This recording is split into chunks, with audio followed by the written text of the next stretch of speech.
Hey guys, welcome back to my channel. My name is Summer Meyers. I am a homeschool mom of almost 6 kids. And if you would like an update on whether baby number 6 is a boy or girl, check out my new Instagram account for new updates. Instagram page, my new Instagram account, IG account. I don't know what it's called. Probably figure that out soon. Today I wanted to talk about what do you say to your kid when they tell you that they don't want to homeschool anymore.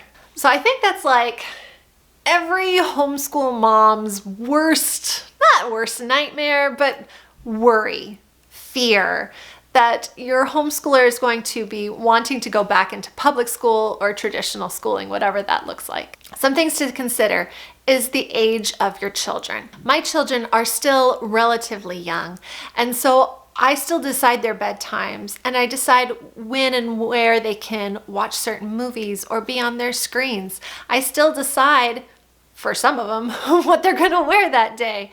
As they grow and mature, you're trying to foster independent thinking for them. No, that's not independent thinking when you're doing it for them. As your children grow older, you give them more options of things they would like to do, things they'd like to eat, things that they would like to wear. And this is to foster independent thinking, and that is part of parenting. You as a parent get to decide what age that is. So for my family, my 7-year-old does not get to dictate what her education looks like. She is still too young for that decision and doesn't understand the full term of consequences. As an adult, I do. And so I make that choice for her.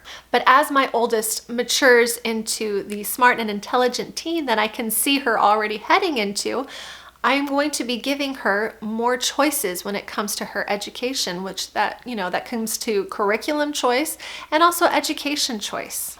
Ultimately, as my children age, I will be giving them the option of how their education should look like.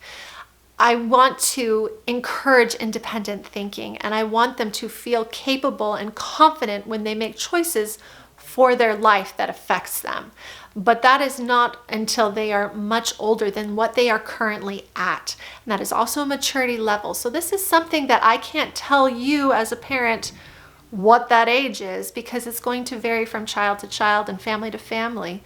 But also know that you want to create capable adults who can make choices for themselves that are smart and well thought out, with an idea of what potential consequences that could be and could lead to. Another thing to consider are, what are your reasons for homeschooling and what are their reasons for stopping? When you find out the reasons for why they would like to go back, you might be surprised in places where you can compromise. My middle told me a few years back that she really missed cafeteria time where they sat and ate lunch.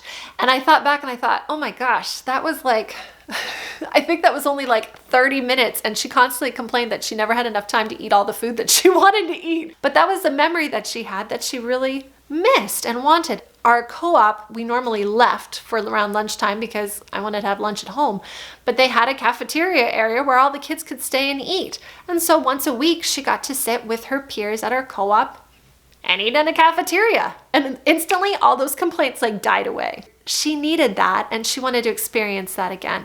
And there's nothing wrong with missing prior experiences and wanting to repeat them again. Is the want to go back to school because they miss their friends or they need more friends? Sometimes a co-op isn't enough to fill that need. I have a video on where to find friends for your homeschooler. Please check that out if that is the case. But sometimes those don't fill those needs. So what we ended up doing was hosting more events in our home and inviting people to come and hang out. And those feelings of loneliness disappeared very, very rapidly. Where can you meet your kids on those needs and where can you compromise? Because your reasons for homeschooling are valid reasons and should be respected as a parent. But their reasons for stopping are also valid in a way, and there should be some kind of give and some kind of meetup there. Sometimes they really don't have a good reason. They're like, I just want to. It's what everybody does. I just want to. Make sure that when you are homeschooling, you have valid reasons to homeschool. It cannot be because I said so, because that's what we do. that's not a valid reason. Be willing to share your heart with your child about why you decided to homeschool and why you love doing it and why it's such a part of your family culture that you have created at home. Share that heart to heart with them, and maybe that will open up a larger conversation that you two need to have. Another thing to consider is, what is your relationship with your child? Is it strained? Do you argue a lot or fight a lot when it comes to doing schoolwork or that sort of thing? We all clash with our kids occasionally, but the last thing we want to do is having lasting relationship consequences because of our unwillingness to move. And it's okay to acknowledge the fact that you need a break. You need a break from each other.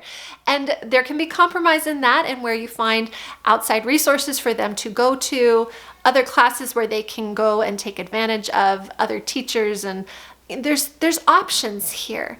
But don't make it a point of obstacle with your child where you are really struggling. I got into homeschooling because I wanted to build stronger family bonds with my kids and with my family. And if I knew that it was damaging my relationship with them, then I would stop. I would stop anything that was damaging my relationship with them. Fortunately, that has not been the case. But if that is something that you fear or worry about, take a careful and close look at it with your spouse and talk it out and figure out a way to fix that. So that's something to consider. I will say, if it ever came to the point where we were going to transition into public school, I would want them to be up to traditional school standards. In our homeschool, we get there when we get there. We're going to work at our own pace. I'm going to make sure my kids are confident where they're at before we move on. However, if my children were really pushing to go back into traditional schooling, I would make an ultimatum of, if that is what you want, then you must be at this level in order to enter into it. That is a way of keeping them prepared and ready for new situations. That's me taking care of my children. But it is also a way of them saying, if you really want this, then you gotta work for it, girlfriend. I know my kids are probably, they would probably do fine. The few subjects that some of them struggle in, I knew they would catch up really quickly and it wouldn't be a big deal. However, I would set a high standard for them to meet. Not impossible standard, mind you. I'm not trying to I'm not trying to, what's the word? I'm not trying to intentionally put roadblocks here, but I would want them to be at a standard where they feel comfortable entering into it. When you are transitioning into public school, there's a lot of outside factors where it comes to friends and dealing with teachers and grading styles. And if they are also struggling academically, I would want that off their plate. And I would explain that to them. So if they want to go into public school in the new school year, then baby, you're going to be working through the summer getting up to this standard. Here are some strategies on keeping your homeschooler happy while they're homeschooling. Every time, and I mean literally every time we pass a school, elementary school, high school, whatever, I go, oh, look at those poor children. They are all locked up in there until 4 o'clock. Who wants to go grab some fries and we'll go to the park? It works. It works every single time.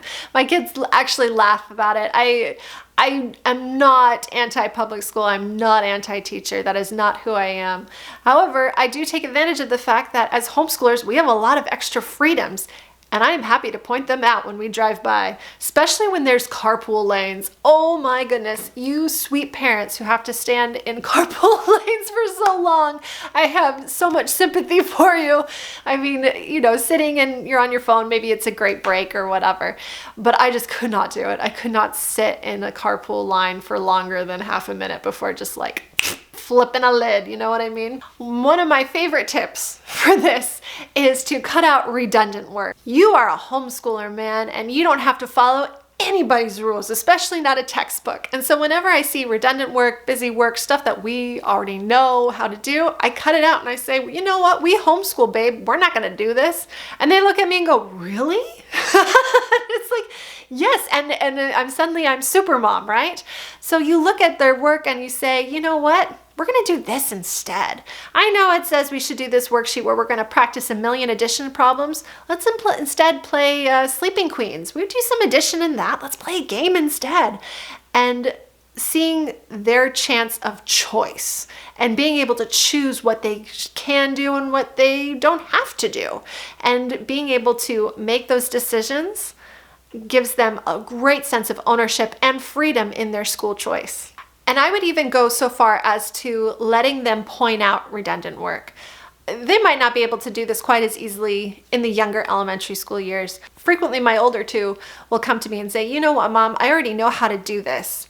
Is it possible for me to just skip out on it? And I look and I go, yeah, sure. Yeah, you do know this. Or, well, yeah, I think you're right. We could use a little refresher. Is there something else we could do to kind of help us along here? And that is very empowering to them, to give them that option and independent thinking where they aren't just robots doing what somebody told them to do. Instead, they are looking and thinking outside the box, which is a skill that a lot of children lack developing because they are constantly told what they can't do, have to do.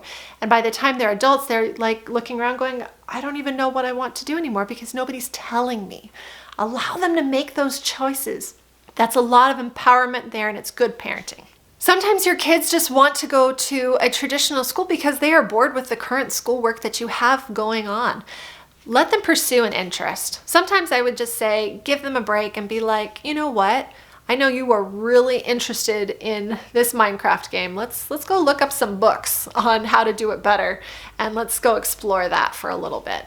I mean, it's Minecraft. That is not going to help them graduate high school, but it's an interest that they like to pursue, and pursuing just an interest just because it's interesting to them. Nothing wrong with that, Mama. And letting them pursue that sometimes makes those feelings of inadequacy go away. Join a sports team. Sometimes being in a huge group team setting is enough to cool that little school bug. So my daughter, who is not super into sports, she's my little bookworm. We signed up for a local volleyball team that they go and meet and do practice every Saturday, and they're going to be doing some intramural sporting thing, and that was enough to cool a bug. It was enough to make her feel good and be a part of something bigger than just what our little co-op or our little family unit does. So those are the things that I thought about when it came to my kids asking me whether or not they wanted to go back to traditional schooling. I hope that was helpful. And if it was, let me know. Like, subscribe, check out my new Instagram account and say hello because I'm always interested in making new friends. And I will see you and talk to you next week. Take it easy, everybody. Bye.